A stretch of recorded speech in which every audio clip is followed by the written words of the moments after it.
ونصلي على رسوله الكريم أما بعد فأعوذ بالله من الشيطان الرجيم بسم الله الرحمن الرحيم قل هو الذي أنشأكم وجعل لكم السمع والأبصار والأفئدة قليلا ما تشكرون صدق الله العظيم رب اشرح لي صدري ويسر لي أمري واحلل عقدة من لساني يفقه قولي NTV দর্শক forum Malaysia আয়োজিত আজকের এই এনটিভি ইফতার প্রোগ্রাম 2024-এ ইন্টারন্যাশনাল ইয়ুথ সেন্টার হল রুমে আপনারা যারা উপস্থিত হয়েছেন আপনাদের সবাইকে জানাচ্ছি আন্তরিক শুভেচ্ছা এবং অভিনন্দন। আহলান ওয়া সাহলান ওয়া মারহাবান বিকুম ফি হাযাল লিকা আত-তাইয়্যিব আল মুবারাক।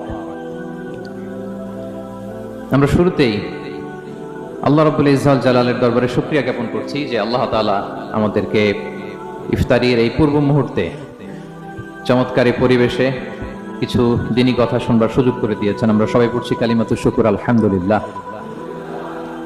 তো সম্মানিত শুধু আমি সূরা মুলকের 23 নম্বর আয়াত তেলাওয়াত করেছি। এই 23 নম্বর আয়াতে আল্লাহ তাআলা আমাদেরকে স্পেশাল 3টা ব্লেসিংস দিয়েছেন, 3টা নেয়ামত দিয়ে ধন্য করেছেন। এ নিয়ে আমরা কথা শুনবো ইনশাআল্লাহ। আল্লাহ তাআলা বলছেন কুল হুয়াল্লাযী আনশাআকুম ওয়া জাআলা লাকুমুস সামআ ওয়াল আবসারা ওয়াল আফইদাতা ক্বালীলাম মা তাশকুরুন। নবী হে, আপনি বলুন তিনি সে সত্তা যিনি তোমাদেরকে সৃষ্টি করেছেন আর তোমাদেরকে দিয়েছেন শ্রবণ শক্তি, দৃষ্টি শক্তি আর চিন্তা শক্তি, কিন্তু খুব অল্প সংখ্যক লোকই তোমরা শুকরগুজার হও। এই যে এত বড় নেয়ামত পেয়ে আমরা ধন্য, আমরা শুকরগুজার হই না। তাহলে 3টা ফ্যাকাল্টি বা 3টা ক্যাপাসিটি বা 3টা এবিলিটি যে আল্লাহ তাআলা আমাদেরকে বিশেষ নেয়ামত দিয়েছেন, সেই 3টা নেয়ামতের কথা আল্লাহ বলেছেন। এক হচ্ছে হিয়ারিং, 2 হচ্ছে ভিশন, 3 হচ্ছে intellect. I repeat, hearing, vision, intellect, অর্থাৎ শ্রবণ শক্তি, এরপর তিনি দিয়েছেন আমাদেরকে দৃষ্টি শক্তি আর দিয়েছেন চিন্তা শক্তি বা বিচার বুদ্ধি। তো এই 3টা নেয়ামতের মধ্যে থেকে সর্বশেষ যে নেয়ামতটা অর্থাৎ চিন্তা শক্তি বা বিচার বুদ্ধি, যে আল্লাহ তাআলা আমাদের মধ্যে বিবেক দিয়েছেন, বিচার বুদ্ধি দিয়েছেন, এই পয়েন্টটা নিয়ে আমি আজকে কিছু কথা আপনাদের সামনে উপস্থাপন করব ইনশাআল্লাহ বিইذنিল্লাহ। সম্মানিত সুধী, আমরা উই আর ইন্টেলেকচুয়াল বিং, আমরা হচ্ছে বুদ্ধিবৃত্তিক প্রাণী। অর্থাৎ আল্লাহ তাআলা আমাদেরকে ফ্রি উইল দিয়েছেন, আমাদেরকে ক্রিটিক্যালি থিঙ্কিং করার সুযোগ দিয়েছেন, বিচার বুদ্ধি বিবেক কমন সেন্সকে কাজে লাগানোর সুযোগ আল্লাহ তাআলা আমাদেরকে দিয়েছেন। এবং এজন্যই আল্লাহ তাআলা আমাদেরকে আশরাফুল মাখলুকাত বানিয়েছেন। আমাদের ফ্রি থিঙ্কিং করার সুযোগ আছে, আমাদের ইন্টেলেক্ট আছে, আমাদের ইন্টেলিজেন্স আছে, আমরা আমাদের সিদ্ধান্তগুলো নিজের মন মতো করে নিতে পারি। এজন্য আমরা হচ্ছে আশরাফুল মাখলুকাত। এজন্য আল্লাহ তাআলা ফেরেশতাদেরকে অর্ডার করেছেন যাতে তারা আমাদেরকে সিজদা দেয়। সুবহানাল্লাহ। এই সিজদাটা আবার ইবাদতের সিজদা ছিল না, এটা ছিল অনারারি সাজদা, সম্মানসূচক সাজদা। ইবাদতের সিজদায় লুটিয়ে পড়া যায় একজনের সামনে। আওয়াজ করে বলুন তো তিনি কে? তো ফেরেশতারা যে সিজদাটা আমাদেরকে দিয়েছিল এটা ছিল অনারারি সাজদা, সম্মানসূচক সাজদা। তো এই বিচার বুদ্ধি বিবেক বুদ্ধি এগুলোই আমাদেরকে পশু থেকে আলাদা করেছে। পশুর কিন্তু এই ইন্টেলেক্ট নাই, বিচার বুদ্ধির ক্ষমতাটা তাদের নাই, এজন্য পশু থেকে আমরা আলাদা। এবং চিন্তা আর বিবেককে খাটানোর জন্য আল্লাহ তাআলা মহামূল্যবান একটা অঙ্গ আল্লাহ তাআলা আমাদেরকে দিয়েছেন, সেটা হচ্ছে ব্রেইন, আমাদের মস্তিষ্ক। এটাকে কাজে লাগিয়ে, কমন সেন্স কাজে লাগিয়ে আমরা পৃথিবীতে সভ্যতার পর সভ্যতা নির্মাণ করেছি। পৃথিবীতে মানুষ ছাড়া অন্য কোনো প্রাণী কি এটা করতে পেরেছে? এটা মানুষ করেছে, কারণ আল্লাহ তাআলা মানুষকে এই চিন্তা শক্তি দিয়েছেন, বিচার বুদ্ধি দিয়েছেন এবং সফিস্টিকেটেড একটা ব্রেন দিয়েছেন। এটা কাজে লাগিয়ে আমরা অনেক বড় কাজ করে ফেলতে পারি। এবং আপনি শুনলে অবাক হবেন, আমাদের এই যে ছোট্ট ব্রেনটা, খুব বেশি না কিন্তু ওজন, একটা প্রাপ্তবয়স্ক মানুষের হিউম্যান ব্রেইনের ওজন কত ধারণা আছে কারো? হ্যাঁ, কত? 3 pound, on an average 3 pound, মানে 1.5 কেজি। এই 1.5 কেজি ওজনের ব্রেন দিয়ে আমরা পৃথিবীতে এই সভ্যতাগুলো বিনির্মাণ করেছি। এবং আপনি শুনলে অবাক হবেন, আমাদের এই ব্রেইনের মেমোরি ক্যাপাসিটি, মেমোরি স্টোরেজ অনেক বেশি। বিজ্ঞানীরা গবেষণা করে ওনারা জানিয়েছেন যে আমাদের হিউম্যান ব্রেইনের মেমোরি হচ্ছে 2.5 পেটাবাইটস। আপনারা মেগাবাইটের নাম শুনেছেন, গিগাবাইটের নাম শুনেছেন, পেটাবাইট হয়তো অনেকে শুনেন নাই। পেটাবাইট আর অনেক বেশি, অনেক বড়। তো 1 পেটাবাইটে হয় 1 মিলিয়ন গিগাবাইট। আই রিপিট, 1 পেটাবাইটে হয় 10 লক্ষ গিগাবাইট। তার মানে আমার আর আপনার যে হিউম্যান ব্রেইন, এই ব্রেইনের ক্যাপাসিটি হচ্ছে 25 লক্ষ গিগাবাইট। সুবহানাল্লাহ, এত আসতে 25 লাখ গিগাবাইট আমাদের ব্রেনের মেমোরি বা স্টোরেজ। আচ্ছা বলেন, আপনাদের এই যে আইফোন মোবাইল, এটাতে মেমোরি কত? 256 জিবি ম্যাক্সিমাম, ম্যাক্স 256 জিবি। আচ্ছা গেল। এরপর আমাদের ল্যাপটপ গুলোতে মেমোরি স্টোরেজ কত ম্যাক্সিমাম? সাধারণত 500 জিবি, যারা খুব বেশি নেয় হয়তো 1000 জিবি, 1 টেরাবাইট, তাই না? এই তো। তাহলে আমাদের ল্যাপটপ গুলোর মেমোরি স্টোরেজ হচ্ছে 1000 গিগাবাইট। তাতে সারা দুনিয়াটাই যেন এটার ভিতরে ঢুকিয়ে রাখা যায়, ঠিক কিনা? কিন্তু আল্লাহ তাআলা আমাদেরকে যে দয়া করে ব্রেন দিয়েছেন, এটার মেমোরি ক্যাপাসিটি হচ্ছে 25 লক্ষ গিগাবাইট। আল্লাহু আকবার। এবং আপনি শুনলে অবাক হবেন, এই ব্রেনের ভিতরে আল্লাহ তাআলা অনেক নিউরন দিয়েছেন, মানে স্নায়ু কোষ, যে নিউরন গুলো ব্রেনের মেসেজ গুলো, ইনফরমেশন গুলোকে ট্রান্সমিট করে। আমাদের ব্রেইনে এই স্নায়ু কোষের সংখ্যা বা নিউরনের সংখ্যা মোর দেন 100 বিলিয়নস, মানে 10,000 কোটিরও বেশি। তো আমরা যত বেশি চিন্তা করি, যত বেশি ব্রেইন খাটাই, আমাদের এই স্নায়ু কোষগুলোর মধ্যে সংযোগায়ন বাড়ে, মানে নিউরন কানেক্টিভিটি বাড়ে। এই ব্যাপারে পৃথিবীতে সবচেয়ে বড় স্পেশালিস্ট হচ্ছে ডক্টর হার্বার্ট বানসন, হার্ভার্ড ইউনিভার্সিটির একজন অ্যাসোসিয়েট প্রফেসর। তো তাকে জিজ্ঞেস করা হয়েছিল মানুষের এই নিউরন কানেক্টিভিটি সর্বোচ্চ কত হতে পারে, একজন মানুষ যত চিন্তা করুক, যত ব্রেন খাটাক, কত হতে পারে। তো সে গবেষণা করে বলেছিল 25-এর ডান দিকে 30টা শূন্য বসালে যত হতে পারে একটা মানুষের মাথার স্নায়ুগুলোর সংযোগায়ন বা নিউরন কানেক্টিভিটি ঠিক তত হতে পারে। 25-এর ডান দিকে কয়টা শূন্য? 30টা। এটা আমি কি দিয়ে বলবো? হ্যাঁ, মিলিয়ন, বিলিয়ন, ট্রিলিয়ন, জিলিয়ন, ফিলিয়ন, অক্ট্রিলিয়ন সব ছাড়িয়ে যাবে। আচ্ছা, সংখ্যাটা কত বড় আমি একটু উদাহরণ দিয়ে বলি। আমরা যে কম্পিউটারের দোকানে গেলে প্রিন্টিং করি না, A4 সাইজের কাগজ আছে না? একটা হিউম্যান ব্রেইনে যত পরিমাণ নিউরন কানেক্টিভিটি হতে পারে, তত পরিমাণ সাদা কাগজ যদি আপনাকে দেয়া হয়, A4 সাইজের সাদা কাগজ দিয়ে যদি বলা হয় যেটা টেবিলের উপর রাখেন, ইন্টারন্যাশনাল ইয়ুথ সেন্টারের এই টেবিলের উপর এই কাগজগুলো রাখেন, আপনি কাগজগুলো রাখতে শুরু করবেন। কাগজের স্তূপ উঁচু হতে হতে হতে হতে এই টাওয়ার ছাড়িয়ে, আকাশ ছাড়িয়ে, বাতাস ছাড়িয়ে, মহাকাশ স্টেশন ছাড়িয়ে, নাসার বিজ্ঞানীদের নাগালে আসা প্রথম আকাশের যত দূর বিজ্ঞান যেতে পেরেছে, এই যে জেমস ওয়েব টেলিস্কোপ 34 কোটি বছর আগের ছবি, স্থির চিত্র আমাদেরকে পাঠিয়েছে, যত দূর মানুষের নাগালে এসেছে, কাগজের স্তূপ এরকম উঁচু হতেই থাকবে, তারপরেও অনেক কাগজ আপনার হাতে থেকে যাবে। তার মানে কি পরিমাণে নিউরন কানেক্টিভিটি আমাদের ব্রেইনে সম্ভব। তো এখন দ্য কোশ্চেন রাইজেস, প্রশ্ন হচ্ছে আমরা আমাদের ব্রেনকে ওইভাবে খাটাই কিনা, ব্রেনটাকে কাজে লাগাই কিনা। আমাদের যে অভাবনীয় চিন্তা শক্তি, আনলিমিটেড চিন্তা শক্তি দিয়ে যে আল্লাহ তাআলা আমাদেরকে সৃষ্টি করেছেন, এটার কতটুকু আমরা ব্যবহার করি, আমাদের এই সফিস্টিকেটেড যে ব্রেইন আল্লাহ দিয়েছেন, এটা ব্যবহার করি কিনা, দিস ইজ দ্য কোশ্চেন। তো সম্মানিত শুধু আল কোরআন আল কারিমের পরতে পরতে আল্লাহ তাআলা আমাদেরকে মাথা খাটাতে বলেছেন, আমাদের চিন্তার দিগন্তকে প্রসারিত করতে বলেছেন, কিন্তু আমরা মাথা খাটাতে চাই না। আমরা যেন চিন্তাশীল হয়ে উঠি, আমরা যেন ব্রেইন খাটাই। অনেক আয়াত আপনি পাবেন, দুই একটি আয়াত আপনাদের সামনে আমি উপস্থাপন করবে আজকের আলোচনার ইতি। তারা কি উটের দিকে তাকায় না, কিভাবে উটকে সৃষ্টি করেছি? তারা কি আকাশের দিকে তাকায় না, খুঁটিবিহীন বিশাল আকাশকে কেমন করে বানালাম? তারা কি পাহাড়ের দিকে তাকায় না, কিভাবে পাহাড়কে ফার্মলি সেট করা হলো পৃথিবীর সাথে? তারা কি জমিনের দিকে তাকায় না, কিভাবে জমিনটাকে বিস্তীর্ণ করে দেয়া হয়েছে? তো এই চারটা কথা আল্লাহ বললেন। রাসূল সাল্লাল্লাহু আলাইহি ওয়াসাল্লাম যখন মক্কার কুরাইশদেরকে তাওহীদ, রিসালাত, আখিরাতের দাওয়াত দিচ্ছিল, তারা এই দাওয়াতকে প্রত্যাখ্যান করলো, তারা মানছে না। তো তখন আল্লাহ তাআলা এই আয়াত নাজিল করে বললেন, আফালা ইয়ানজুরুনা ইলাল ইবিলি কাইফা খুলিকাত। মক্কার কুরাইশরা কি উটের দিকে তাকায় না? উটকে কিভাবে আমি তৈরি করলাম এটা একটু দেখতে পারে না ওরা? আরে উটের দিকে তাকালেই তো ওরা উটের মালিক, আমি আল্লাহরে খুঁজে পাবে। কারণ কুরাইশরা ছিল কোরআনের প্রাইমারি অডিয়েন্স, যদিও কোরআন সবার জন্য এসেছে। আল্লাহ বললেন, আফালা ইয়ানজুরুনা ইলাল ইবিলি কাইফা খুলিকাত। ওরা কি উটের দিকে তাকায় না? উট দেখার জন্য তো ওদের চিড়িয়াখানায় যাওয়া লাগবে না, অথবা মক্কার কুরাইশদের চায়নাতেও যাওয়া লাগবে না, কারণ উট তো ওদের গৃহপালিত প্রাণী, ঠিক না? ঘরে ঘরে আরব দেশে উট আছে না নাই? আছে। তো উটের দিকে তাকায় না। সম্মানিত শুধু উটের কথা আল্লাহ কেন বললেন? কুরাইশদেরকে উটের কথা বললেন এজন্য, উট হচ্ছে এমন আজীব একটা প্রাণী যেটা প্রাণী বিজ্ঞানীদেরকে হয়রান করে দিয়েছে। আল্লাহু আকবার। আপনি অবাক হবেন উটের যে ফিচার আল্লাহ তাআলা দিয়েছেন।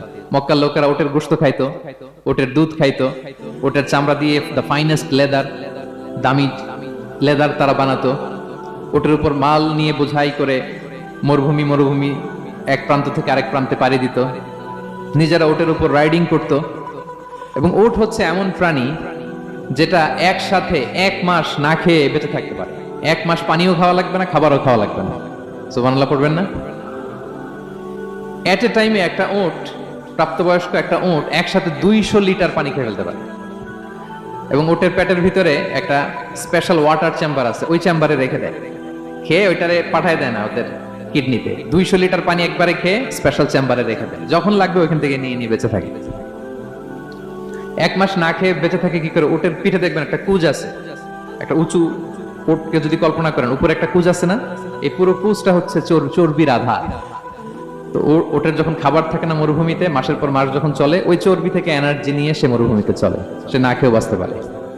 আমাদের চোখের মধ্যে যেমনি একটা পাপড়ি, এরকম এক পাপড়ি দিয়ে উটকে আল্লাহ বানায় নাই, ডবল লেয়ারের পাপড়ি দিয়েছে। কারণ মরুভূমির মধ্যে চলতে পথে লু হাওয়া থাকবে, মরুভূমির সাইমুম, বালুর ঝড়, এই ঝড় মোকাবেলার জন্য, লু হাওয়া মোকাবেলার জন্য ডবল লেয়ারের চোখের পর্দা। একটা পর্দা ফেলে রাখে আর একটা খুলে সে হাঁটতে থাকে, তার কিছুই হয় না। সুবহানাল্লাহ। আমাদের 98 ডিগ্রি ফারেনহাইটে স্বাভাবিক তাপমাত্রা, তাই না? 99 ডিগ্রি হলে আমাদের জ্বর, 100 ডিগ্রি হলে জ্বর, 101, 2 সর্বোচ্চ আমরা সহ্য করতে পারি। এর বেশি যদি হয়, 103 ডিগ্রি হলে বেহুশ হয়ে যায় মানুষ। 4 ডিগ্রি হলে আমাদের দেহের ভেতরে যে কোষগুলো আছে এগুলো মরে যায়। কিন্তু একটা উট মরুভূমির তাপমাত্রায় প্রতিদিন 104 ডিগ্রি 5 ডিগ্রি তাপমাত্রা সহ্য করে খুব স্বাভাবিক উট চলতে পারে, তার কিছুই হয় না। এবং মরুভূমির মধ্যে যে ক্যাকটাস আছে, গুলমলতা, বড় বড় কাঁটা জাতীয় গাছ, যেই কাঁটা পৃথিবীর কোনো প্রাণী খেতে পারবে না, কিন্তু একটা উট অনায়াসে খেয়ে ফেলতে পারে। উটের জিহ্বাকে এবং পাকস্থলীকে আল্লাহ এমন স্পেশালি মেড করেছেন, যত কাঁটা দিবেন খেয়ে সাবার, ওর কিছুই হয় না। সুবহানাল্লাহ বিহামদিহি। আল্লাহ বলে, আফালা ইয়ানজুরুনা ইলাল ইবিলি কাইফা খুলিকাত, ওরা কি উটের দিকে তাকায় না? আরে উটকে নিয়ে গবেষণা করলে তো উটের মালিককে খুঁজে পায় তারা। এরপর বললেন, ওয়া ইলাস সামাই কাইফা রুফিআত, ওরা কি আকাশের দিকে তাকায় না? কিভাবে খুঁটি ছাড়া আকাশকে আমি বানিয়েছি। আপনারা যখন বিমানে চড়েন তখন কি শুধু ভিডিও করতে থাকেন নাকি? মেঘের ভিডিও, আকাশের ভিডিও, তখন তাকাবেন আকাশের দিকে। সুবহানাল্লাহ, কিভাবে আল্লাহ আকাশকে তৈরি করেছেন। ওয়ালাকাদ যায়্যানা সামা আদ-দুনিয়া বিজিনাতিল কাওয়াকিব, আল্লাহ বলেন এই প্রথম আকাশটাকে আমি তারা দিয়ে সুশোভিত করেছি, বিশাল বিশাল তারা। এই যে আমরা সূর্য দেখি, এটা একটা তারা, পৃথিবীর চেয়ে 13 লক্ষ গুণ বড় এই সূর্য। কত গুণ বড় বলে ফেললাম হুট করে মুখ দিয়ে, কিন্তু কল্পনা করতে পারতেছি। তার মানে 13 লক্ষটা পৃথিবী সূর্যের মধ্যে রাখার জায়গা আছে। তাই বলে মনে করেন না যে সূর্য অনেক বড় সাইজের তারা, ন। সূর্য এই মহাশূন্যের খুব ছোট্ট সাইজের একটা তারা। সূর্যের চেয়ে লক্ষ কোটি গুণ তারা আছে। যে সূর্য পৃথিবীর চেয়ে 13 লক্ষ গুণ বড়, ওই সূর্যের চেয়ে কোটি গুণ বড় তারা আছে। এরকম লক্ষ কোটি কোটি তারা নিয়ে আমাদের গ্যালাক্সি মিল্কি ওয়ে, এরকম কোটি কোটি গ্যালাক্সি আছে। সুবহানাল্লাহ, কোটি কোটি গ্যালাক্সি নিয়ে আমাদের এই প্রথম আকাশের মহাশূন্য। তার মানে পুরো প্রথম আকাশটাকে যদি একটা মানচিত্র দেওয়া হয়, ওইখানে মাইক্রোস্কোপ দিয়ে পৃথিবীকে খুঁজে পাওয়া যাবে না। আই রিপিট, পুরো প্রথম আকাশটাকে যদি একটা বড় মানচিত্র বানানো হয়, আমরা যে পৃথিবীতে আছি, মাইক্রোস্কোপ দিয়েও এটাকে খুঁজে পাওয়া যাবে না। এই বিশাল প্রথম আকাশের মহাশূন্য যখন শেষ, এরপরে হচ্ছে প্রথম আকাশের লেয়ার, তারপরে হচ্ছে দ্বিতীয় আকাশের মহাশূন্য, তারপরে দ্বিতীয় আকাশের লেয়ার। বিষ্ণু ইসলাম বলেন, দ্বিতীয় আকাশের তুলনায় প্রথম আকাশটা কত ছোট শোনো। সাহারা মরুভূমির মধ্যে যদি তোমার হাতের আংটি ছুঁড়ে ফেলে দাও, পুরো মরুভূমির তুলনায় তোমার হাতের আংটি যত ছোট, আল্লাহর দ্বিতীয় আসমানের তুলনায় প্রথম আসমানটা ঠিক তত ছোট। আবার তৃতীয় আসমানের তুলনায় দ্বিতীয় আসমানটা ঠিক ওই রকম। আবার চতুর্থ আসমানের তুলনায় তৃতীয় আসমানটা ওই রকম।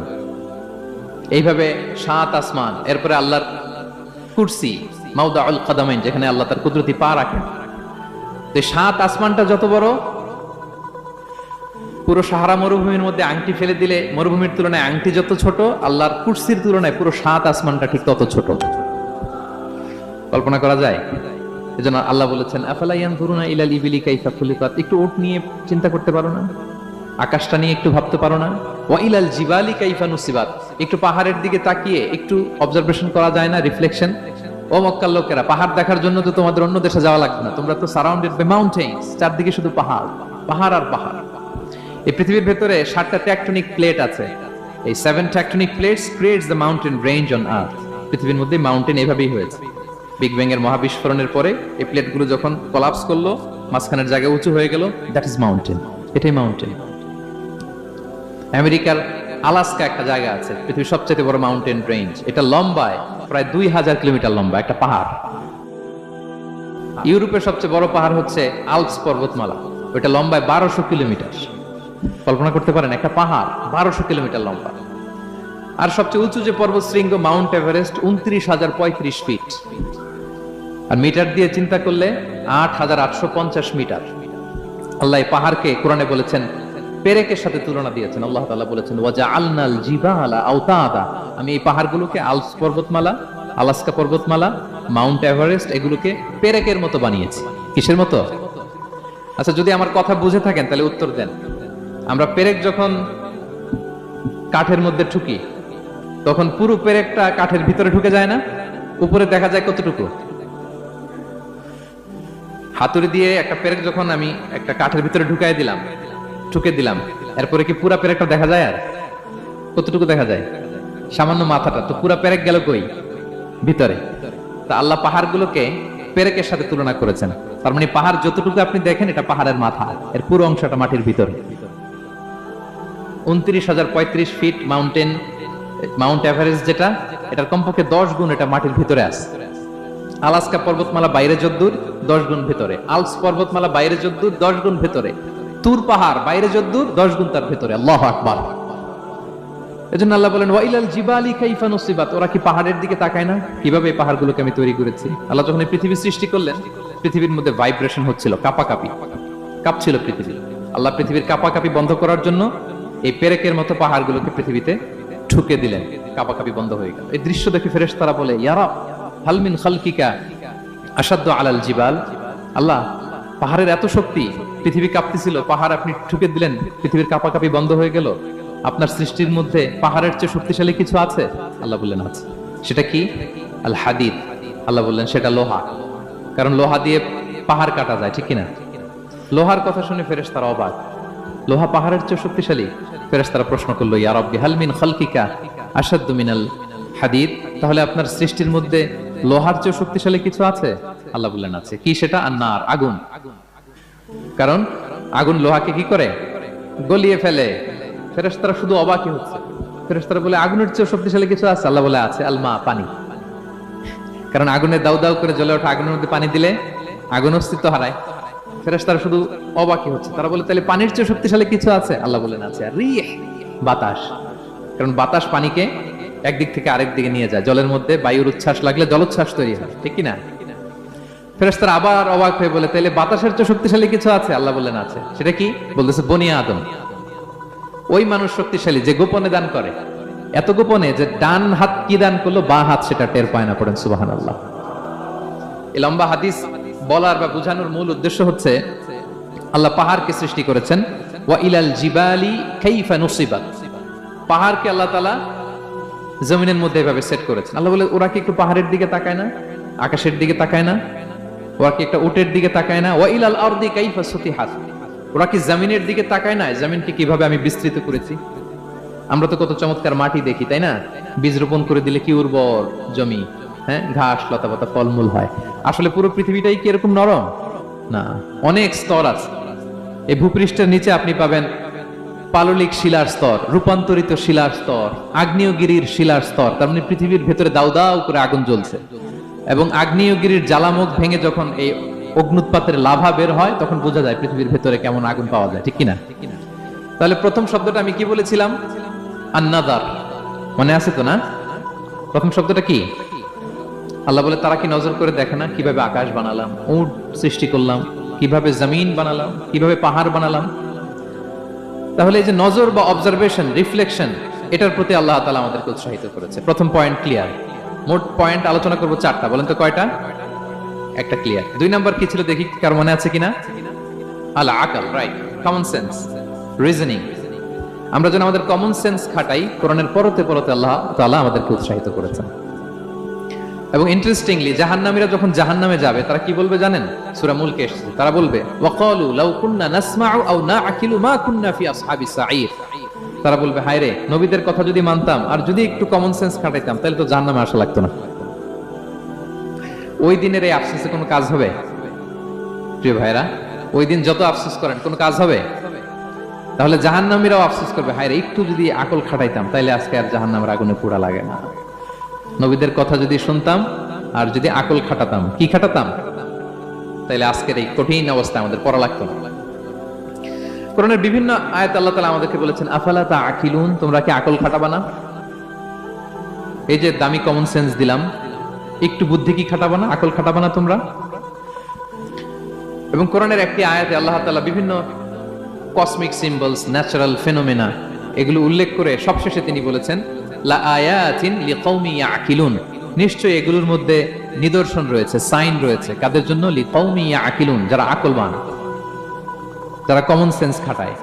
এই আয়াত আল্লাহ কি কি বলেছেন, দীর্ঘ আলোচনা, আমি খুব সংক্ষেপে বলছি। আল্লাহ তাআলা বলছেন ইন্না ফি খালকিস সামাওয়াতি ওয়াল আরদি ওয়া ইখতিলাফিল লাইলি ওয়ান নাহারি ওয়াল ফুলকি আল্লাতী তাজরি ফিল বাহরি বিমা ইয়ানফাউন নাস وما أنزل الله من السماء من ماء فأحيا به الأرض بعد موتها وبث فيها من كل دابة وتصريف الرياح والسحاب المسخر بين السماء والأرض لآيات لقوم يعقلون। সবগুলো বলে আল্লাহ বললেন এগুলোর মধ্যে নিদর্শন আছে তাদের জন্য যারা কমন সেন্স খাটায়। কি বললেন আল্লাহ? আল্লাহ বললেন আকাশ জমিনের সৃষ্টির মধ্যে, দিবারাত্রির পরিবর্তনের মধ্যে, এই যে 24 ঘন্টার 12 ঘন্টা দিন, 12 ঘন্টা রাত, আর নিগতির কারণে এই যে দিবারাত্রি আমরা পাই, এই পৃথিবীটা তার অরবিটে কক্ষে যেমনি ঘুরে, আবার পৃথিবীটা তার অক্ষেও ঘুরে। যে আপনারা যারা ক্রিকেট খেলছেন এরকম স্পিন বল করেন না? হ্যাঁ, কমন পড়ছে? স্পিন বল করলে বলটা কিভাবে যায় বলেন তো? ঘুরতে ঘুরতে যায়। তো পৃথিবী যখন সূর্যের চারদিকে কক্ষে ঘুরে, ওই ঘোরার মুহূর্তে সে নিজে স্পিনিং হইতে থাকে, ঘুরতে থাকে। ওই স্পিন হইতে তার এক পিঠ থেকে আরেক পিঠে ঘুরতে তার 24 ঘন্টা সময় লেগে যায়। ওইটার কারণে দিবারাত্রি হয়। 12 ঘন্টায় আমরা দিন পাই, 12 ঘন্টায় আমরা রাত পাই। আল্লাহ বলেন এই দিবারাত্রির পরিবর্তনের মধ্যে নিদর্শন আছে। তারপরে সাগরে যে ভেসে বেড়ায় বড় বড় নৌযান, জলযান, আপনারা দেখেছেন কিনা জানি না, এই যে icon of the ocean, Titanic জাহাজের চেয়ে 10 গুণ বড় জাহাজ, আমি দেখে এসেছি পশ্চিমা দেশগুলোতে। এত বিশাল বড় জাহাজ, এটা সামনে দাঁড়ালে এটা দত্তের মতো মনে হয়। মালয়েশিয়াতে তো অনেক কন্ডোমোনিয়ামস, 10-15টা কন্ডোমোনিয়ামস একসাথে জোড়া লাগালে এটা যত বড়, ওই ক্রুজগুলো, জাহাজগুলো এত বড়। এক একটা জাহাজের ভেতরে 3000-4000 হোটেল রুম আছে, 8-10টা রেস্টুরেন্ট আছে, ফুটবল স্টেডিয়াম আছে, থিম পার্ক আছে, বিশাল একটা এন্টায়ার সিটি। এই বিশাল ক্রুজগুলো, Icon of the Sea, Virgin Voyages, Royal Caribbean, এগুলো সাগরের উপর দিয়ে ভেসে বেড়ায়। আল্লাহ বলে ওয়াল ফুলকিল্লাতী তাজরি ফিল বাহরি বিমা ইয়ানফাউন নাস, সাগরের উপরে বিশাল বড় বড় ক্রুজগুলো ভেসে বেড়ায়, এর মধ্যে নিদর্শন আছে। এরপর আল্লাহ বললেন আমি পানি থেকে সব প্রাণী তৈরি করেছি, ওয়াজআলনা মিনাল মাই কুল্লা শাইইন হাই, সব প্রাণ এসেছে পানি থেকে। বিজ্ঞান এটাকে কনফার্ম করেছে। তারা বলেছে পৃথিবীর সর্বপ্রথম এককোষী প্রাণীর নাম হচ্ছে অ্যামিবা। অ্যামিবা এসছে, জুপ্লাঙ্কটন, ফাইটোপ্লাঙ্কটন, ব্যাকটেরিয়া প্লাঙ্কটন, এভাবে স্পিসিস গুলো ডেভেলপ করেছে। আল্লাহ বলে এর মধ্যে নিদর্শন আছে। এরপর আল্লাহ তাআলা বলেছেন মৌসুমী বায়ু, এই যে বায়ুর প্রবাহ, এতে নিদর্শন আছে। আর আকাশ জমিনের মাঝখানে যে মেঘমালাগুলো ভেসে বেড়ায়, এই সবগুলোর ভেতরে নিদর্শন আছে। কাদের জন্য? আল্লাহ বলেন লা আয়াতিন লিকাউমি ইয়াকিলুন, তাদের জন্য যারা আকল খাটায়, যারা কমন সেন্স খাটায়। সুবহানাল্লাহ পড়বেন না? এজন্য বিমানে যদি আপনারা উইন্ডো সিট পান, কি করবেন আজকে থেকে বলেন? উইন্ডো সিটের পাশে বসে বসে রিল দেওয়ার জন্য ভিডিও মেক করব। কি করবেন? হ্যাঁ, আল্লাহর নিদর্শন দেখব, কত ক্ষুদ্র আমি, কত নগণ্য আমি, কত তুচ্ছ আমি, এটা বুঝবার চেষ্টা করব। তাহলে 4টা পয়েন্টের 2টা চলে গেল, একটা হচ্ছে নাজার আর একটা হচ্ছে আল আকল। 3 নাম্বার কি ছিল? একজন বলতে হবে। আত-তাফাক্কুর। আত-তাফাক্কুর মানে ক্রিটিক্যাল থিংকিং। ক্রিটিক্যাল থিংকিং করা। আল্লাহ যে আমাদেরকে ব্রেন দিয়েছেন, এটা দিয়ে ক্রিটিক্যাল থিংকিং করা, ব্রেনটাকে কাজে লাগানো, গড্ডালিকা প্রবাহে ভেসে না বেড়ানো, ব্রেনটাকে আমরা যেন কাজে লাগাই।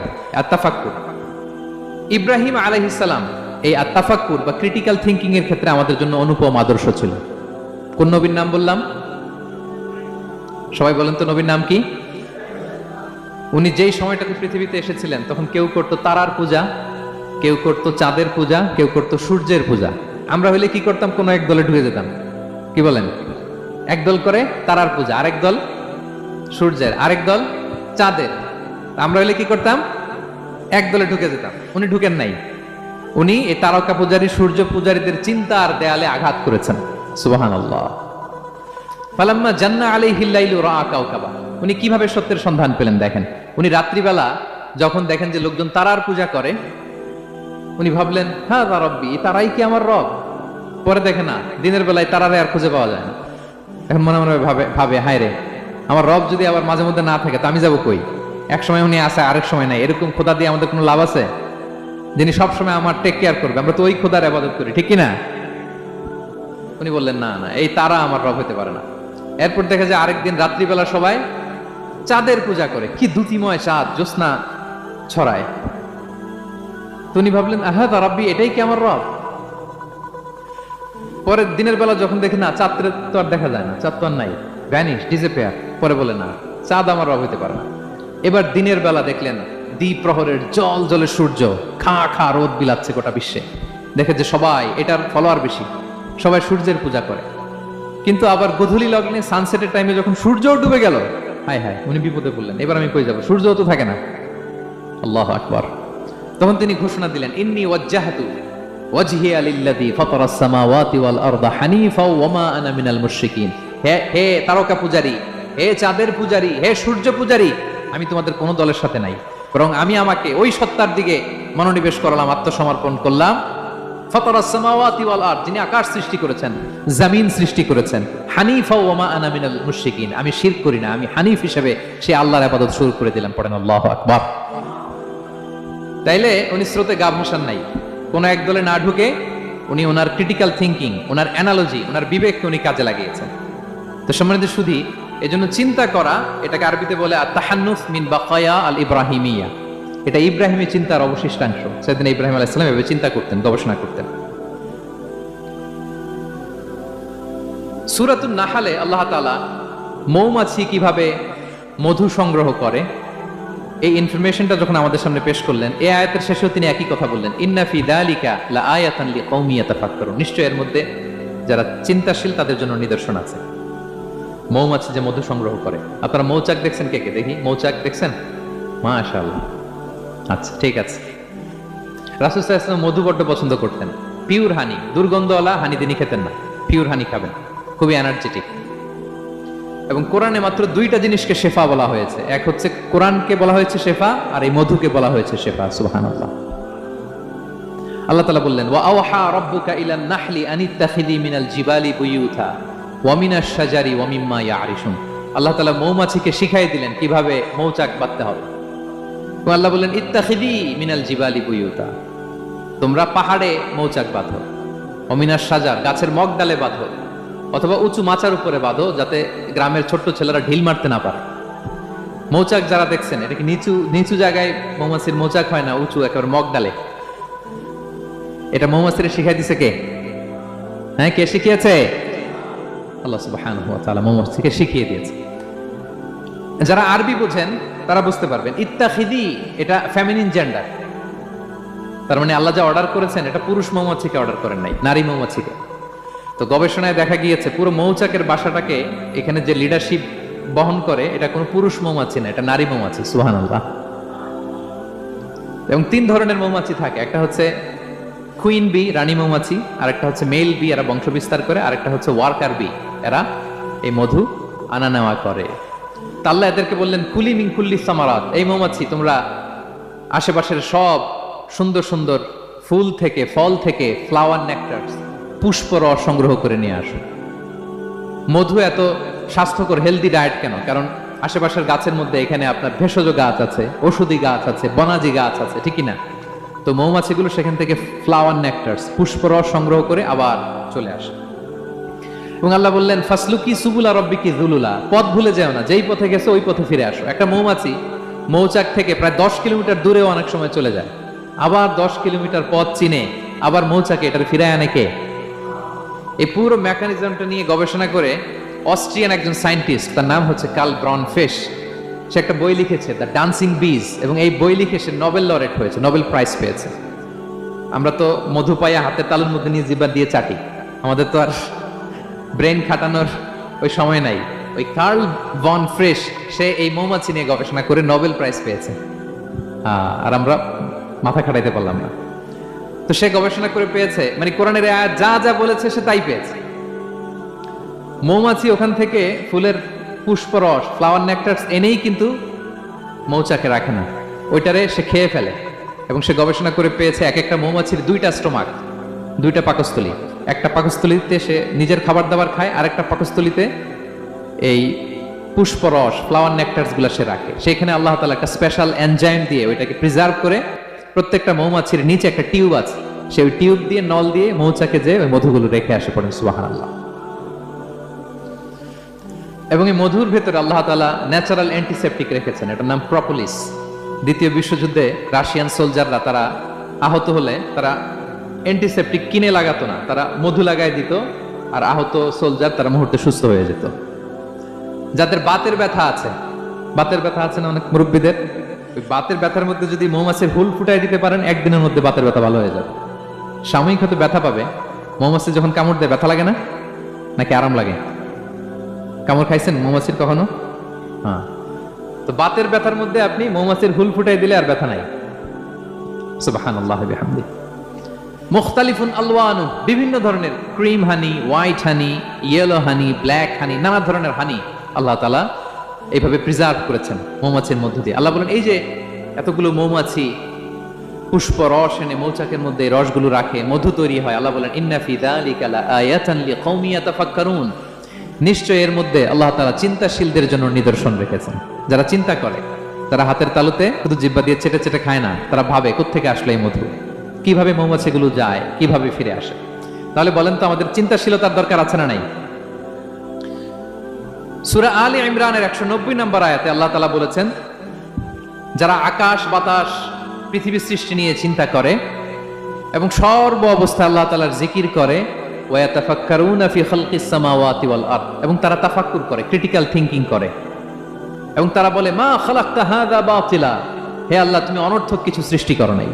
মনে রাখবেন এই পৃথিবীতে আল্লাহ তাআলা অনর্থক কোনো কিছু সৃষ্টি করে নাই, করেছে? যেটাই সৃষ্টি করেছে এটা এর মধ্যে মানব কল্যাণ আছে না নাই? আল্লাহ তাআলা আমাদের জন্য কল্যাণ রেখেছেন। এবং এই আয়াত যখন নাজিল হল, বিষ্ণু ইসা ইসলাম বললেন ওয়াইলুন লিমান কারাআহা ওয়া লাম ইয়াতাফাক্কার ফিহা, ধ্বংস তাদের জন্য যারা এই আয়াত তেলাওয়াত করে কিন্তু এই আয়াত নিয়ে চিন্তা করে না, গবেষণা করে না।